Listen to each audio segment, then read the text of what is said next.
وعلى سيد الأنبياء والمرسلين محمد بن عبد الله الأمين وعلى آله وأصحابه أجمعين أما بعد قال الله تبارك وتعالى في القرآن المجيد أعوذ بالله من الشيطان الرجيم بسم الله الرحمن الرحيم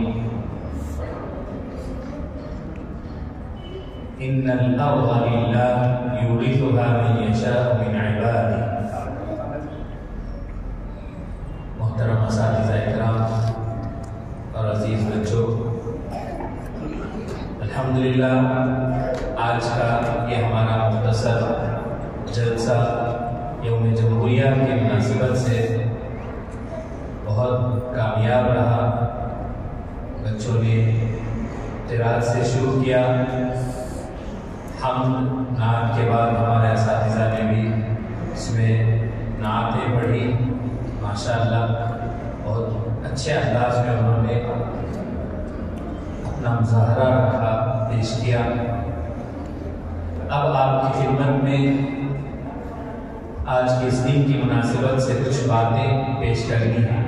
سب سے پہلے آپ بچوں سے میرا ایک سوال یہ ہے کہ آپ بتائیں کہ ہمارا ملک کب آزاد ہوا؟ 1947 15 اگست۔ سب معلوم ہے آپ بچوں، 15 اگست اور 1947۔ جی، ہمارے اس ملک بھارت میں، انڈیا میں بہت سارے دوسرے دیشوں سے لوگ آئے، آ کر یہاں پر آباد ہوئے اور ایک دوسرے سے لڑائیاں جنگیں ہوتی رہی۔ اسی طرح کبھی دوسرے ملکوں سے آنے والوں میں مشہور انگریز بھی اس ملک میں آئے، مسلمان بادشاہ بھی آئے۔ مسلمان بادشاہوں کے بعد انگریزوں نے اس ملک کو اپنا ملک سمجھ کر حکومت شروع کر دی، اور ان کے ارادے درست نہیں تھے۔ غلط ارادوں کی خاطر انہوں نے ایک کمپنی ایسٹ انڈیا کے نام سے اس ملک میں داخل ہوئے اور انہوں نے اس ملک میں قبضہ جما لیا، اور پھر یہاں کے لوگوں پر ظلم و ستم کرنے لگے۔ دھیرے دھیرے یہاں کے جو بڑے بڑے علماء کرام تھے، انہوں نے انگریزوں کے ارادوں کو بھانپ لیا، سمجھ لیا۔ پھر انہوں نے پورے ملک میں گھوم پھر کر یہ بات پھیلائی کہ جو انگریز یہاں پر کمپنی کے نام سے داخل ہوا ہے، اس کے ارادے بالکل صحیح نہیں ہیں، وہ اپنے ارادوں میں غلط ہیں، لہذا ان کے خلاف جد و جہد کرنی چاہیے، جہاد کرنا چاہیے۔ تو پھر پورے ملک سے لوگ جمع ہوئے اور انگریزوں کے خلاف کام کرنا شروع کیا۔ پھر کئی جنگیں ہوئے، دھیرے دھیرے دھیرے اس ملک کو 1947 میں آزادی مل گئی اور انگریزوں کو پورے ملک سے بھگا دیا گیا۔ جب انگریز اس ملک کو چھوڑ کر چلے گئے تو اب یہاں کے جو لوگ تھے اس میں مسلمان بھی تھے، سکھ بھی تھے، عیسائی بھی تھے، ہر مذہب کے ماننے والے اس ملک میں زندگی گزار رہے تھے۔ تو اب 1947 کے بعد اس ملک میں کوئی بھی ایسا قانون نہیں تھا جس پر پوری ہندوستان والے عمل کر سکے، لہذا ہندوستان کے بڑے بڑے لوگوں نے مل کر ایک ٹیم بنائی۔ اس ٹیم میں یہ کام ہونا طے پایا کہ وہ قانون بنائیں گے، اس قانون کے مطابق پورے ہندوستان کے لوگ عمل کریں گے۔ اس قانون ساز اسمبلی میں تقریباً 35 مسلمان بھی تھے جو اس ہندوستان کے قانون کو، کانسٹیٹیوشن کو بنانے والے تھے۔ ان 35 میں سے ایک نام حضرت مولانا ابوالکلام آزاد رحمۃ اللہ علیہ بھی ہیں، جو ملک کے سب سے پہلے ایجوکیشن منسٹر بھی تھے۔ آپ بھی اس ٹیم کی لیڈنگ رول میں قیادت انجام دے رہے تھے۔ تو اس ٹیم نے مل کر تقریباً 2 سال 11 مہینے 18 دن تک پوری اس ٹیم نے مل کر قانون بنایا، اور اس قانون کو بڑے بڑے تنظیموں کے پاس، بڑی بڑی کمیٹیوں کے پاس دیا گیا کہ دیکھا جائے کہ یہ قانون کیسا ہے۔ پھر اس قانون پر ترمیم کے بعد 1950 کو 1950 میں 26 جنوری کے دن اس قانون کو پاس کر دیا گیا اور اس ملک کو سیکولر ملک بنا دیا گیا۔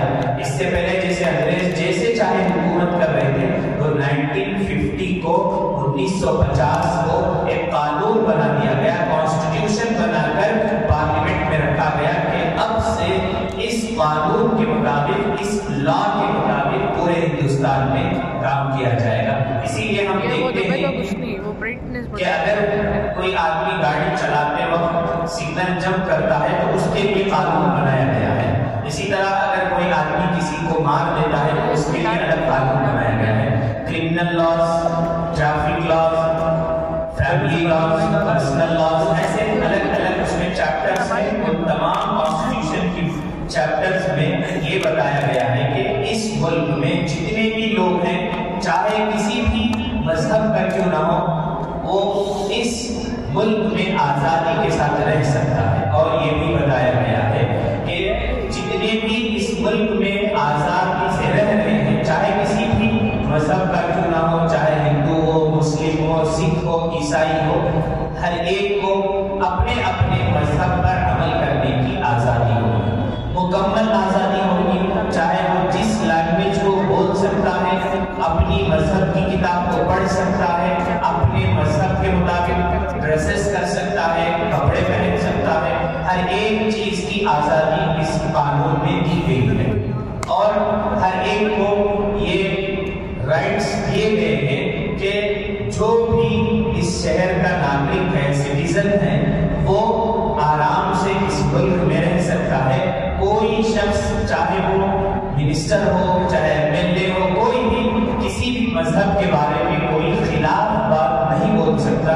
یہ ساری آزادیاں ہم کو کانسٹیٹیوشنز آف انڈیا یعنی قانون میں لکھی گئی ہیں، بتائی گئی ہیں۔ اور اگر مثال کے طور پر آپ مسلمان ہیں تو قانونی اعتبار سے آپ کو یہ اجازت دی گئی ہے کہ آپ اپنے مذہب پر عمل کر سکتے ہیں۔ بچی ہے تو وہ حجاب پہن سکتی ہے، برقع پہن سکتی ہے، بچہ ہے تو مدرسے میں پڑھ سکتا ہے، ٹوپی پہن سکتا ہے، وہ اپنا بیٹا اسلامی رہ کر ہندوستان میں کہیں بھی آ جا سکتا ہے، کوئی اس کو کچھ نہیں کہہ سکتا، کوئی اس کے خلاف انگلی نہیں اٹھا سکتا۔ یہ قانون میں باضابطہ لکھا ہوا ہے، یہ ساری چیزیں صاف صاف طور پر موجود ہیں۔ لیکن آج کل بھارت میں، ہندوستان میں بہت ساری جگہوں پر ہمیں دیکھنے سننے کو ملتا ہے کہ جگہ جگہ مسلمانوں پر کسی نے حجاب کی وجہ سے روک لگائی ہے، کسی نے کچھ لگائی ہے۔ یہ ساری چیزیں قانونی اعتبار سے غلط ہیں۔ اگر کوئی اس طرح کر رہا ہے تو وہ قانون کے خلاف جا رہا ہے، قانون کے اگینسٹ میں جا رہا ہے، چاہے وہ کوئی بھی کیوں نہ ہو۔ سب سے بڑا اس ملک کا یہاں کا شہری ہے، سٹیزن ہے، اور اسی کو جمہوری ملک کہا جاتا ہے۔ ملک چلانے کی عام طور پر 3 طریقے کے ملک چلائے جاتے ہیں۔ کتنے طریقے کے؟ 3 طریقے کا۔ ایک طریقہ وہ ہوتا ہے شاہی نظام، بادشاہت کا نظام۔ جیسے سعودی عرب ہے، وہاں پر بادشاہ کا حکم چلتا ہے ہر جگہ، وہاں پر M L A, M P یہ سب نہیں ہوتا ہے۔ بادشاہ کی طرف سے جو فرمان آتا ہے، جو آرڈر پاس ہوتا ہے، پورے ملک میں وہی چلتا ہے۔ دوسرا طریقہ ہے ڈکٹیٹرشپ کا۔ ڈکٹیٹرشپ جیسے آپ کو معلوم ہے، ساؤتھ کوریا کے بارے میں کون کون جانتے ہیں؟ ماشاءاللہ بہت سارے بچے جانتے ہیں۔ ساؤتھ کوریا کا قانون ایسا ہے کہ وہاں ایک ہی آدمی ہے جو نہ بادشاہ ہے نہ سیکولر ہے، لیکن پھر بھی اسی کا قانون چلے گا۔ وہ جو چاہتا ہے وہی پوری پبلک کو کرنا پڑتا ہے۔ وہ جیسی کٹنگ بولتا ہے ویسی کٹنگ کرنا پڑے گا، ورنہ گولی مار دی جائے گی۔ ایسے کنگ چاک ایسے اس کا کچھ نام ہے۔ تو یہ دوسرا طریقہ ہے جو ون مین شو بولتے ہیں، جیسے وہ چاہتا ہے ویسے حکومت چلاتا ہے۔ تیسرا طریقہ ہے جمہوری طریقہ، جو ہمارے ملک میں رائج ہے۔ اس طریقے میں ہوتا یہ ہے کہ حکومت، گورنمنٹ سب پبلک ہوتی ہے، پبلک جو چاہتی ہے وہی حکومت کو کرنا پڑتا ہے۔ یعنی ہم سب مل کر جیسا چاہتے ہیں اس نظام کو پوری پبلک جو بنا کر کسی قانون کو پیش کرتی ہے، اسی قانون کو کچھ خاص لوگ مل کر طے کرتے ہیں، پھر اسی کے مطابق پورے ہندوستان میں، پورے ملک میں نافذ کیا جاتا ہے۔ اب اگر مثالی کے طور پر یہ پورا ہمارا لاج پڑنے کا علاقہ ہے، یہاں پر پورے لوگ مل کر جا کر ودھان سبھا میں حکومت تو نہیں کر سکتے، اس لیے ہم سب مل کر اپنی طرف سے ایک نمائندہ، ایک کینڈیڈیٹ طے کرتے ہیں، پھر اس کو بولتے ہیں کہ تم ودھان سبھا یا پارلیمنٹ میں جاؤ اور ہمارے جو بھی کام ہے تم وہاں جا کر پورے کرنا۔ تو اس سے معلوم ہوتا ہے کہ یہاں پر ساری طاقت پبلک کی ہوتی ہے، پبلک جیسے چاہتی ہے اپنے آدمی کو بول کر ویسے کام کرانا ہے۔ اس کو کہتے ہیں جمہوری ملک، سیکولر ملک، اور اس ملک میں ہر آدمی کو، ہر سٹیزن کو اس کے مذہب کے مطابق عمل کرنے کی آزادی دی گئی ہے۔ اگر آزادی کوئی چھیننے کی کوشش کر رہا ہے تو انشاءاللہ تعالی وہ اپنی غلطی پر ہے، آج نہیں تو کل وہ سدھر جائے گا، ورنہ پھر پبلک اس کو سدھار دے گی۔ اگر کوئی، ہمارا کام یہ ہے کہ ہم قانون میں کون سے ایسے آرٹیکلز ہیں جس میں ہم کو یہ بتایا گیا ہے کہ تم مذہب پر آزادی سے عمل کر سکتے ہو، تم اپنے کلچر پر عمل کر سکتے ہو، یہ چیزیں ہمیں سیکھنے کی ضرورت ہے، تاکہ اگر کوئی قانون کے خلاف کام کر رہا ہے تو ہم ان کو سمجھا سکیں۔ تو یہ مختصر باتیں ہیں جو آپ کو آج کے دن کی مناسبت سے بتانی تھی۔ آج میں نے آپ کے سامنے کب سے یہ جمہوریت کا اور ریپبلک ڈے کا دن شروع ہوا اور کیوں شروع ہوا اور کتنے طریقے کی حکومتیں ہوتی ہیں، اس سلسلے میں آپ کو میں نے بتایا ہے۔ اللہ کی ذات سے امید ہے کہ اللہ تعالیٰ جن لوگوں نے اس ملک کے قانون کو بنایا ہے اس کے مطابق یہاں کے لوگوں کو عمل کرنے کی توفیق عطا فرمائیں گے۔ آپ سب سے بھی گزارش ہے کہ جو بھی آپ تعلیم حاصل کر رہے ہیں اس کو پوری مضبوطی سے حاصل کریں، بہت اچھی طریقے سے آپ اعلیٰ تعلیم حاصل کریں، اور آپ بھی دنیا میں اسلام کا اور اپنے والدین کا نام روشن کریں۔ اللہ تعالیٰ سے دعا ہے کہ اللہ تعالیٰ ہمیں سنی ہوئی باتوں پر عمل کی توفیق عطا فرمائے۔